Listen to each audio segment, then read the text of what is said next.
దేశ రాజకీయాల్లో ఇదొక కీలక మలుపు.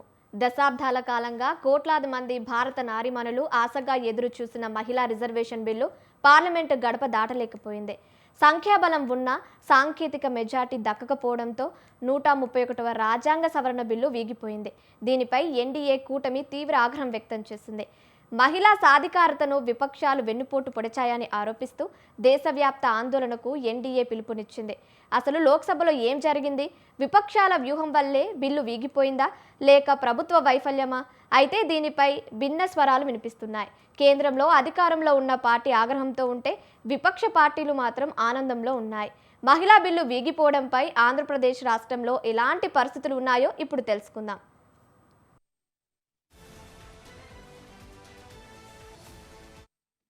రైట్, ఇక ఇదే అంశానికి సంబంధించి మరింత సమాచారం మా ప్రతినిధి సూర్యప్రకాష్ లైవ్ ద్వారా అందిస్తారు. చెప్పండి సూర్యప్రకాష్.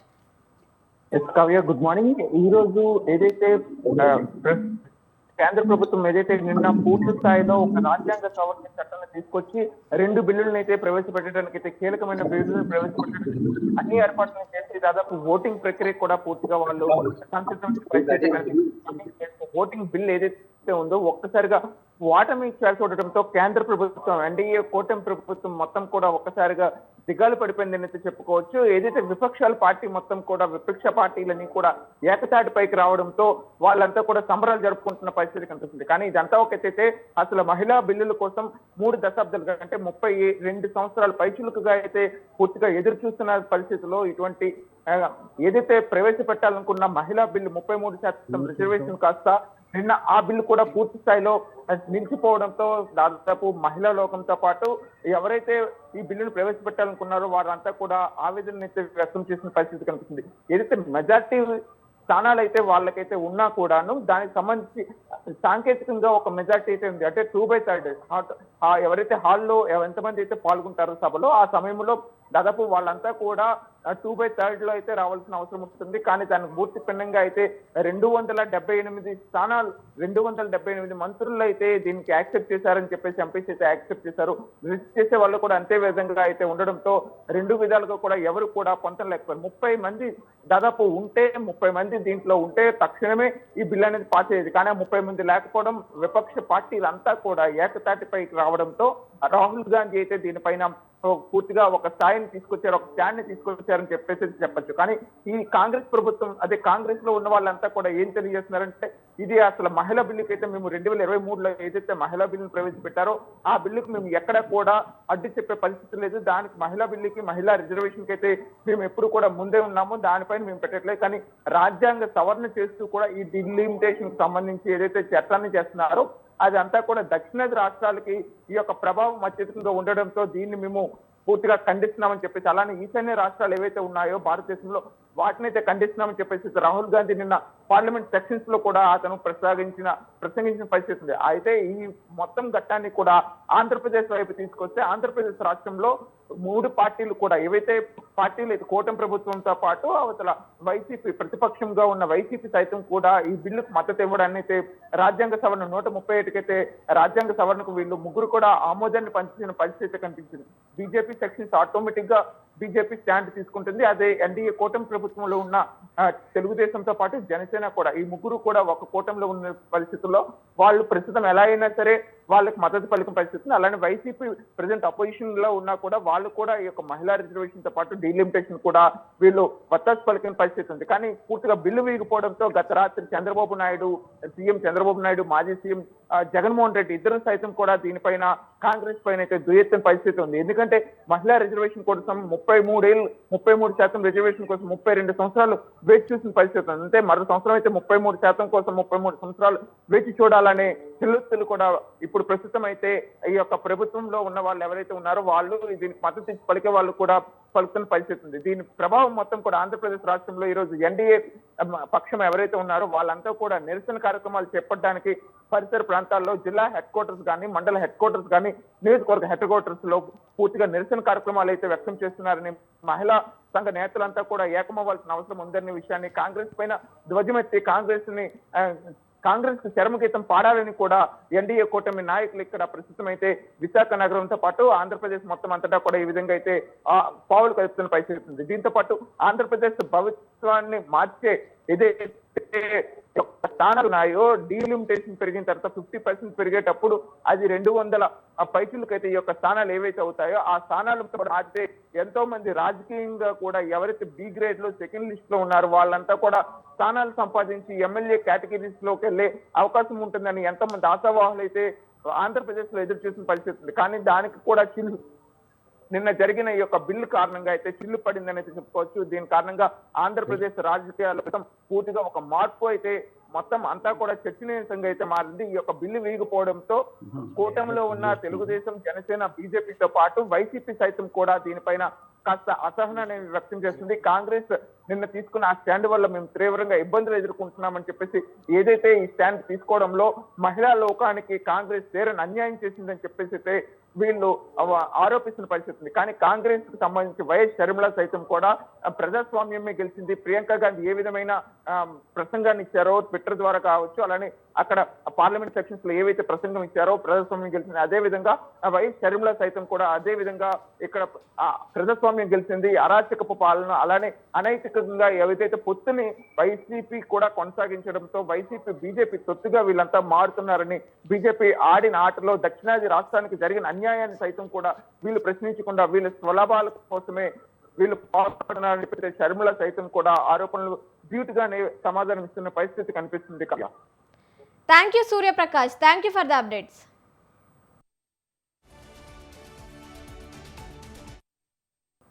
దేశ రాజకీయాల్లో ఇదొక కీలక మలుపు. దశాబ్దాల కాలంగా కోట్లాది మంది భారత నారీమణులు ఆశగా ఎదురు చూసిన మహిళా రిజర్వేషన్ బిల్లు పార్లమెంటు గడప తాటలేకపోయింది. రైట్, ఇక దీనికి సంబంధించి మరిన్ని అప్డేట్స్ మా ప్రతినిధి నవీన్ రాజ్ లైవ్ ద్వారా అందిస్తారు. చెప్పండి నవీన్ రాజ్. Good morning Kavya. ఏదైతే పార్లమెంట్లో మహిళా బిల్ అయితే వీగిపోయిందని చెప్పొచ్చు. అంటే ఇక్కడ ఇండియా కూటమి వేసిన పాచికలు అయితే కనుక ఎన్డీఏ కూటమి పడిపోయిందనే చెప్పొచ్చు. ఎందుకంటే మొదటిసారి కేంద్ర ప్రభుత్వం మోడీ అధికారంలో ఉన్న ఎన్డీఏ ప్రభుత్వం అయితే కనుక తొలిసారి పార్లమెంట్లో బిల్లుని అయితే ఓడిపోయిన పరిస్థితి ఉంది. అంటే ఇండియా కూటమి కూడా దీన్ని వ్యతిరేకించడానికైతే కనుక అటు ఆ తమిళనాడుకి సంబంధించిన డిఎంకే పార్టీ కావచ్చు, అలాగే ఆ పశ్చిమ బెంగాల్కి సంబంధించిన తృణమూల్ కాంగ్రెస్ కావచ్చు, ఈ ఇండియా కూటమి అయితే కనుక విజయం సాధించిందని చెప్పొచ్చు. అయితే ఆ మహిళా బిల్లుకి సంబంధించి కొన్ని దశాబ్దాలుగా మహిళా బిల్లులు రావాలి, అమలుకి నోచుకోవడం లేదని చెప్పేసి ఇటు అన్ని రాజకీయ పార్టీలు అయితే కనుక ఓ పక్క నుంచి ఆ మహిళా బిల్లు ఎట్టి పరిస్థితుల్లోనే ఇంప్లిమెంట్ చేయాలి అని చెప్తున్నారు. అయితే దీనికి సంబంధించి ఇండియా కూటమి అయితే కనుక ఎన్డీఏ కూటమిని ఇరుకుని పెట్టిందని చెప్పొచ్చు. అంటే డీలిమిటేషన్ కి సంబంధించి కూడా ఇటు కేంద్ర ప్రభుత్వం తీసుకున్న రాజ్యాంగ సవరణలు అయితే కనుక లోపాలు ఉన్నాయి. కులగణన జరగాలి, అలాగే జనగణన జరగాలి. ఈ రెండు జరిగిన తర్వాత ఈ డీలిమిటేషన్ పెట్టాలి అని చెప్పేసి అయితే కనుక దాన్ని ఇండియా కూటమి అందిపుచ్చుకునే ఈ ఎన్డీఏ కూటమిని అయితే ఇరుకుని పెట్టిందని చెప్పొచ్చు. అంటే ప్రధానంగా చూస్తే కనుక ఈ డీలిమిటేషన్ అంటే మహిళా బిల్లులకి అయితే మేము వ్యతిరేకం కాదు, మహిళా బిల్లు అయితే ఎట్టి పరిస్థితుల్లోనే ఇంప్లిమెంట్ కావాలి, మహిళలకి 33% రిజర్వేషన్ అయితే ఉండాలి, దానికి మేము సమ్మతిస్తున్నాము. 2023లో ఏదైతే రాజ్యాంగ సవరణ జరిగిందో మహిళా బిల్లుకి సంబంధించి దానికి మేము కట్టుబడి ఉన్నామని ఇండియా కూటమి అయితే చెప్తుంది. అయినప్పటికీ కూడా డీలిమిటేషన్ సాకుతో ఈ మహిళా బిల్లును కూడా పెట్టాలని చూస్తుంది. ఎట్టి పరిస్థితుల్లోనే దీని కారణంగా అంటే కాంగ్రెస్ సంబంధించిన ఎన్డీఏ కూటమి చెప్తున్న ప్రధాన అంశాలు ఏంటంటే ఇటు ఓబీసీకి కానీ, ఎస్సీలకు కానీ, ఎస్టీలకు కానీ చాలా తీరని అన్యాయం జరుగుతుంది. మరోవైపు చూస్తే కనుక అటు దక్షిణాది రాష్ట్రాలు కావచ్చు, ముఖ్యంగా ఈశాన్య రాష్ట్రాలు కావచ్చు, అలాగే కేంద్ర పాలిత ప్రాంతాలు కావచ్చు, ఈ 3 ప్రాంతాలకు సంబంధించి కూడా ఈ డీలిమిటేషన్ కారణంగా అనేక నష్టం అయితే జరుగుతుంది. ఏదైతే బీజేపీ పాలిత ప్రాంతాల్లో అయితే కనుక అధికంగా సీట్లు పెంచుకుని అటు రాజకీయంగా లబ్ధి పొందాలని ఎన్డీఏ కూటమి అయితే ప్రయత్నం చేస్తుంది. దీన్ని అయితే మేము వ్యతిరేకిస్తున్నామని చెప్తున్న పరిస్థితి. అయితే అటు ఎన్డీఏ కూటమికి సంబంధించి కూడా నిన్న పార్లమెంట్లో కూడా 72 గంటల పాటు జరిగిన ఈ రాజ్యాంగం ఇది పార్లమెంట్లో అయితే సమానంగా 50% అయితే కనుక సీట్లు పెంచుతామని చెప్పినప్పటికీ కూడా దీనిని లిఖితపూర్వకంగా ఏదైతే రాజ్యాంగ సభలో చూపించాలని చెప్పేసి ఇటు ఎన్డీఏ కూటమిని అయితే కనుక ఈ ఇండియా కూటమి అయితే సవాల్ చేసింది. ఈ నేపథ్యంలో అయితే కనుక అక్కడ ఈ బిల్లును అయితే వ్యతిరేకించిన పరిస్థితి. ముఖ్యంగా చూస్తే కనుక ఈ మహిళలకు సంబంధించి 33% రిజర్వేషన్కి అయితే కనుక మేము ఎవ్వరూ వ్యతిరేకం కాదు అని చెప్పేసి అయితే అటు ఇండియా కూటమి కూడా చెప్తుంది. అయితే ఈ మన ఆంధ్రప్రదేశ్ వరకు చూస్తే కనుక ఇటు టీడీపీ కావచ్చు, జనసేన కావచ్చు, బీజేపీ కావచ్చు, అలాగే వైసీపీ కూడా, ఇదైతే ఎన్డీఏ కూటమిలో లేని వైసీపీ కూడా ఈ బిల్లుకి అయితే మద్దతు ప్రకటించింది. ఏదైతే ఎన్డీఏ కూటమి పెట్టిన రాజ్యాంగ సవరణకు అయితే కనుక మద్దతు అయితే ప్రకటించింది. కానీ ఇక్కడ ఇది వీగిపోవడం, అంటే 2/3 మెజారిటీ రాకపోవడంతో ఈ బిల్లు అయితే వీగిపోయింది. దీనికి సంబంధించి కూడా ఈ రాష్ట్ర వ్యాప్తంగా కూడా ఇటు ముఖ్యమంత్రి చంద్రబాబు కావచ్చు, అలాగే ఉప ముఖ్యమంత్రి పవన్ కళ్యాణ్ కావచ్చు, అలాగే జగన్ కూడా, వైసీపీ అధినేత జగన్ కూడా దీనికి సంబంధించి ఇండియా కూటమిని వ్యతిరేకిస్తున్న పరిస్థితి. ఈ బిల్లును అడ్డుకోవడం ద్వారా మీరు సాధించింది ఏంటి? దీనివల్ల అయితే కనుక ఏదైతే డీలిమిటేషన్ జరిగినా, అలాగే మహిళా హక్కులకు సంబంధించి కూడా మహిళల ప్రాధాన్యత పెరిగే అవకాశం ఉంది. మహిళలకి రాజకీయంగా కూడా ప్రాతినిధ్యం లభించే అవకాశం ఉంది. ఈ మహిళా బిల్లు ఏదైతే అక్కడ పార్లమెంట్లో బిల్లు అయ్యి ఉంటే, సవరణ జరిగి ఉంటే మహిళలకి ప్రాధాన్యత దక్కును, అలాగే రాజకీయం కూడా అనేక ప్రాతినిధ్యం కూడా కల్పించే అవకాశం ఉంది. అటు పార్లమెంట్ స్థానాలు కావచ్చు, ఇటు అసెంబ్లీ స్థానాలు కావచ్చు 50% కూడా పెరిగే అవకాశం ఉన్న నేపథ్యంలో దీనిని దీన్ని సాధించింది ఏంటని చెప్తున్న పరిస్థితి ఉంది. అలాగే జగన్ కూడా లెక్కలతో పాటు ఇటు వైసీపీ నుంచి అయితే కనుక అనేక లెక్కలతో ఏ రాష్ట్రానికి ఎంత జరుగుతుంది, అలాగే దక్షిణ రాష్ట్రాలకు ఏ విధమైన నష్టం జరుగుతుందని అయితే జగన్ కూడా చెప్పిన పరిస్థితి ఉంది. Kavya, thank you Naveen Raj, thank you for the updates.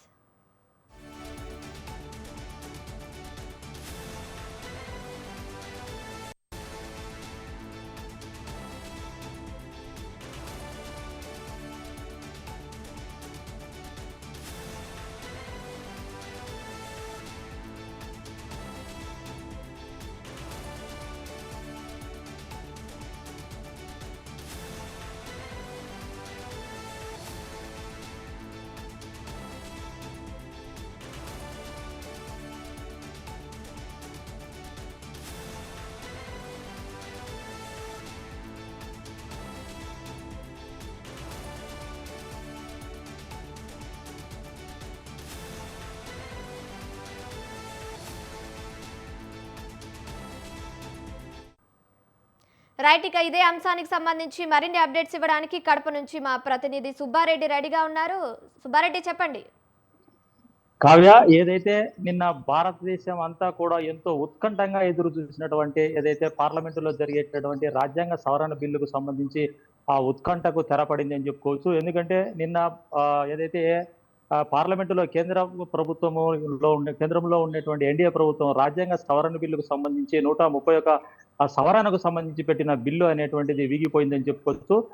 ప్రతిపక్షాలు ఎంతో వ్యూహంగా ముందుకు వెళ్ళినటువంటి నేపథ్యంలోనే ఈ బిల్లు ఏదైతే ఆగిపోయిందని చెప్పుకోవచ్చు. ఏదైతే నిన్న హాజరైనటువంటి పార్లమెంటు సభ్యులు 528 మందిలో దాదాపు 298 మంది అనుకూలంగా వేసినటువంటి ఓట్లు ఉన్నట్లయితే 230 మంది వ్యతిరేకంగా వేసినటువంటి పరిస్థితి ఉంది. అయితే ఈ రెండింటి మధ్య ఉండేటువంటి వ్యత్యాసం ఏదైతే 3/2 మెజారిటీ ఉండాల్సినటువంటి బిల్లుకు సంబంధించి ఉండాల్సినటువంటి ఓటింగ్ ఏదైతే ఉందో ఆ ఓటింగ్ శాతం లేకపోవడంతో 131 సవరణకు సంబంధించినటువంటి బిల్లు వీగిపోయినటువంటి చెప్పుకోవచ్చు. ఏదైతే రాజ్యాంగ సవరణకు సంబంధించినటువంటి ప్రవేశపెట్టినటువంటి ముసాయిదా బిల్లు వీగిపోవడంతో మిగిలిన 2 బిల్లులు ఏదైతే డిలిమిటేషన్ కావచ్చు, అలాగే కేంద్రపాలిత ప్రాంతాలకు సంబంధించిన సవరణ, ఈ 2 చట్ట సవరణ బిల్లులను కూడా కేంద్ర ప్రభుత్వం పార్లమెంటులో ఈ 2 బిల్లులను ప్రవేశపెట్టకుండా బైపాస్ చేసినటువంటి పరిస్థితి ఉంది. ఎందుకంటే సవరణ బిల్లు ఎప్పుడైతే జరిగినటువంటి నేపథ్యంలోనైతే మిగతా 2 బిల్లులు కూడా పాస్ అవుతుంది అనేటువంటి నేపథ్యంలోనే బీజేపీ వ్యూహాత్మకంగా ముందుకెళ్ళినటువంటి నేపథ్యంలో ప్రతిపక్షాలు దానికి అడ్డుకొని రాజ్యాంగ సవరణకు సంబంధించినటువంటి బిల్లును వ్యతిరేకించినటువంటి పరిస్థితి. అయితే 2011 జనాభా లెక్కల ప్రకారము ఏదైతే రాజ్యాంగ సవరణకు సంబంధించి ప్రవేశపెట్టిన బిల్లును పూర్తిగా వ్యతిరేకించాలని మొదటి నుంచి ఏదైతే ప్రతిపక్షాలు అటు కాంగ్రెస్ తో పాటు ఉన్నటువంటి మిగతా తృణమూల్ కావచ్చు, అకాలీదళ్ కావచ్చు, మిగతా ప్రతిపక్షాలన్నిటిని కూడా వ్యతిరేకించేటువంటి పరిస్థితి. అయితే 2027కు సంబంధించినటువంటి జనగణన తర్వాత కులగణనకు సంబంధించినటువంటి ఏదైతే సవరణ జరిగితో ఆ బిల్లు ప్రవేశపెట్టినట్లయితే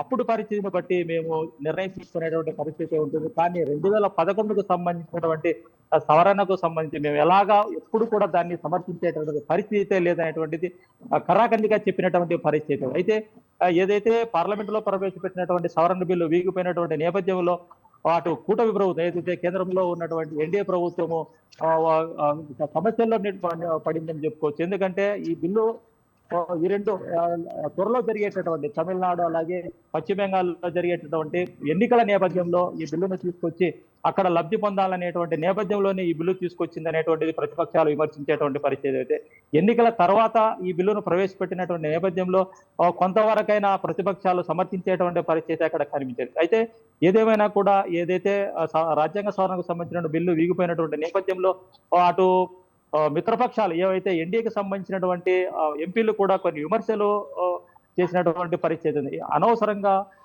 కూటమి ప్రభుత్వము ఏదైతే ఈ సవరణ బిల్లు తీసుకురావడము, ఆ తర్వాత అలాగేనే మహిళా మనులందరినీ కూడా ఢిల్లీకి రప్పించి కోట్ల రూపాయలు ఖర్చు చేసినటువంటి పరిస్థితి మన ప్రభుత్వం తీసుకొచ్చింది అనేటువంటిది ఒక విమర్శలు కూడా వస్తున్నాయని చెప్పుకోవచ్చు. అయితే అటు విపక్షాలు చూసినట్లయితే రాజ్యాంగాన్ని పైన దాడి చేసినా కూడా ప్రజాస్వామ్యాన్ని పూర్తి చేసినా కూడా ఎప్పుడు కూడా మేము కూటమిను సమర్థించేటువంటి పరిస్థితి ఉండదు. ఏదైతే ఈ సవరణ చేసినటువంటి నేపథ్యంలో అటు దక్షిణాది రాష్ట్రాలతో పాటు ఈశాన్య రాష్ట్రాల్లో జరిగేటటువంటి దక్షిణాది రాష్ట్రాలకు నష్టంతో పాటు ఈశాన్య రాష్ట్రాలకు కూడా నష్టం జరుగుతుంది అనేటువంటి కూడా కాంగ్రెస్ ప్రభుత్వం పార్లమెంటులో చెప్పడం జరిగింది. అలాగే ముసాయిదా బిల్లులో 50% పెంచుతామనేటువంటి స్పష్టంగా మాకు ఇచ్చినటువంటి నోట్లో మాకు ఇచ్చినటువంటి ముసాయిదా బిల్లులో స్పష్టం చేయలేదనేటువంటిది కూడా ప్రతిపక్షాలు చెప్తున్నటువంటి పరిస్థితి ఉంది. అయితే ఏదేమైనా కూడా గత 12 ఏళ్ల నుంచి మోదీ సర్కారుకు తగలని ఎదురు దెబ్బ ఈ రోజు రాజ్యాంగ సవరణకు సంబంధించి పార్లమెంటులో ఎదురు దెబ్బ తగలడంతో ఇప్పుడు తర్వాత జరిగేటటువంటి పరిణామాలు ఏ విధంగా ఉంటాయనేటువంటి దానిపైన లేదంటే జూలైలో జరిగేటటువంటి పార్లమెంటు సమావేశాల్లో దీన్ని మళ్ళీ ఆ తెర మీదకి తీసుకురావాలనేటువంటి వ్యూహంతో బీజేపీ ముందుకెళ్తుంది అనేటువంటిది కూడా మనకు తెలిసినటువంటి సమాచారం Kavya. Thank you Subbareddy. Thank you for the updates.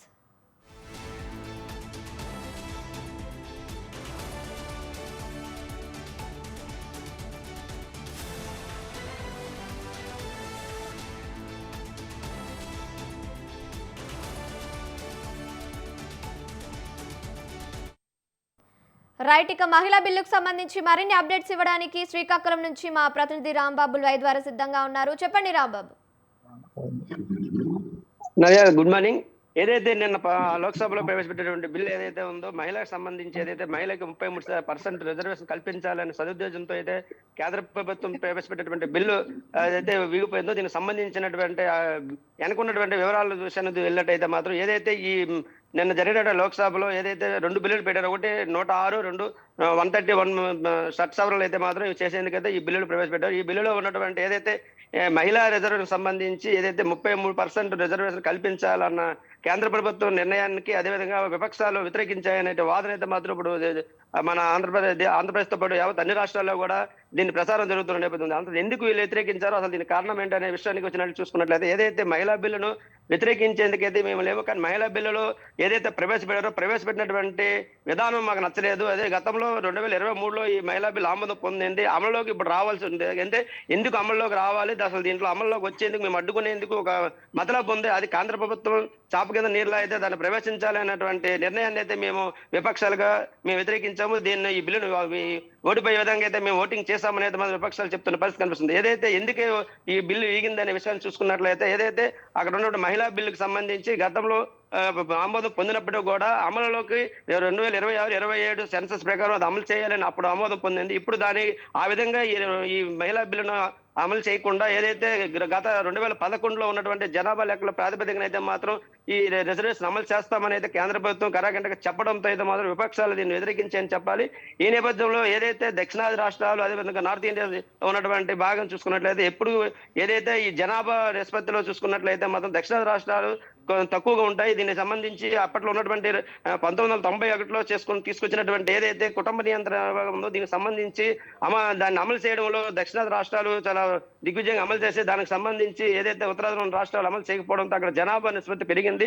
ఇక్కడ జనాభా ఏదైతే పెరుగుదల తగ్గింది కాబట్టి ఆ నిష్పత్తిలో ఏదైతే ఈ బిల్లు తేద్దాము, అది బిల్లును అమలు చేయాలనే కేంద్ర ప్రభుత్వ నినాదాన్ని వాళ్ళు వచ్చినట్టు వైఖరిని అయితే మాత్రం మేము నిరసిస్తున్నాం.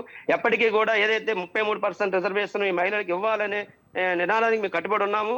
అప్పుడు జరిగినటువంటి ఏదైతే ఈ బిల్లును పూర్తి స్థాయిలో ఉన్నది ఉన్నట్టుగైతే ఈ కేంద్ర ప్రభుత్వం తీసుకొచ్చినట్లయితే మేము దానికి సపోర్ట్ చేసి ఉండేవాళ్ళం. కానీ ఇప్పుడు ఏదైతే 2011కి ఉన్నటువంటి జనాభా లెక్కల ప్రకారం ఇప్పుడు జరుగుతున్నటువంటి ఏదైతే డీలిమిటేషన్ కి లింక్ పెట్టడం వలన ఈ బిల్లుకి మేము వీగిపోయే విధంగా బిల్లుకి వ్యతిరేకంగా ఓటేసామనేది ఇప్పుడు కరాకంటకు చెప్తున్నటువంటి పరిస్థితి చూస్తున్నాం. ఈ నేపథ్యంలో దీన్నే ఆయుధంగా చేసుకున్నటువంటి భారతీయ జనతా పార్టీ అయితే మాత్రం అన్ని రాష్ట్రాల్లో ఉధృత పరిస్థితిని తీసుకొచ్చేందుకు, అదేవిధంగా ఈ బిల్లును మహిళలకు విపక్షాలు, అదేవిధంగా ప్రతి పార్టీ కూడా ఏదైతే ఈ బిల్లును వ్యతిరేకించే పార్టీలన్నీ కూడా మహిళా వ్యతిరేక పార్టీలుగా ముద్ర చేస్తూ అదేవిధంగా రాష్ట్రాల్లో ఏదైతే ఈ నిరసనలు కార్యక్రమాలు చేపట్టేందుకు పిలుపునిచ్చిందని చెప్పాలి. ఈ నేపథ్యంలో ఆంధ్రప్రదేశ్ విషయానికి వచ్చినట్లయితే ఏదైతే దక్షిణాది రాష్ట్రాల్లో ఉన్నటువంటి రాష్ట్రాలన్నీ ఒక విధంగా ఈ బిల్లుకు వ్యతిరేకించినప్పుడు కూడా ఆంధ్రప్రదేశ్ లో ఉన్నటువంటి కూటమి ప్రభుత్వం అదేవిధంగా వైఎస్ఆర్ కాంగ్రెస్ పార్టీ కూడా దీనికి పూర్తి స్థాయిలో అంటే టీడీపీ ఏదైతే కూటమిలో ఉంది కాబట్టి జనసేన, టీడీపీ అదేవిధంగా బీజేపీ కలిపి దీనికి మద్దతు ఇచ్చినప్పుడు కూడా ఏదైతే సింగిల్ గా ఉన్నటువంటి పార్టీ అయినటువంటి వైసీపీ కూడా దీనికి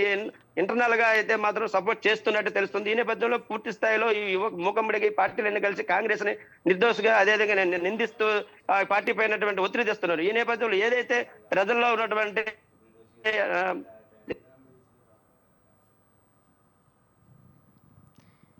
thank you Rambabu, thank you for the updates.